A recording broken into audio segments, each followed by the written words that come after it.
மேஷராசி அன்பர்களே, அஸ்வினி நட்சத்திரத்துல 4 பாதமும், பரணி நட்சத்திரத்துல 4 பாதங்களும், கிருத்திகை நட்சத்திரத்துல முதல் பாதத்தை கொண்டுள்ள உங்களுக்கு இன்றைய தினம் பார்த்துட்டீங்கன்னா உங்களுக்கு 11ஆம் இடத்துல சந்திர பகவான் சஞ்சாரம் பண்றது லாபகரமான விஷயங்கள் அப்படின்னு சொல்லலாம். மேலும் 12ஆம் இடத்துல சுக்கிரன் இருக்கிறது சில விரயங்கள் ஏற்படுத்தி கொடுக்கும்.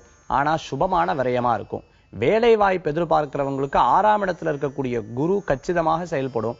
வேலை வாய்ப்பு, தூர பிரயாணம், முன்னேற்றங்கள் ஏற்படக்கூடிய தன்மைகளை ஏற்படுத்தி கொடுக்கும்னு சொல்லலாம். மேலும் உங்க ராசியிலிருந்து 2ஆம் இடத்துல சூரிய பகவான் இருக்கிறது பண வரவுகளை ஏற்படுத்தி கொடுக்கும். குடும்பத்தில் இருக்கக்கூடிய பெண்களுக்கு சிறு சிறு மனக்குவியல்களும், பிறர் பேசுறது கஷ்டமா இருக்கலாம். ஏன்னு சொன்னா அஷ்டம சனி இருக்கங்காட்டி. அதனால சனீஸ்வரர் வழிபாடு இன்னைக்கு உங்களுக்கு மேன்மையை தரும். நினைச்ச காலங்கள் முன்னேற்றங்கள் தரும். வியாபாரிகளுக்கு முன்னேற்றமான தினம்னு சொல்லலாம். லாபங்கள் பெருகக்கூடியது. மேலும் நினைத்த காரியங்கள் கைகூடும். பழைய வாடிக்கையாளரை சந்திக்கக்கூடிய வாய்ப்புகளை ஏற்படுத்தி கொடுக்கும் சொல்லலாம். ஆன்மீகம், பக்தி சார்ந்த விஷயங்களை இன்றைய தினம் உங்களுக்கு லாபகரமாக அமையும். இன்று உங்களுக்கு அதிர்ஷ்டம் தரக்கூடிய எண் 6, நிறம் வெண்மை. வழிபாட்டுக்குண்டான தெய்வம் லக்ஷ்மி வழிபாடு உன்னதமான வழிபாடு.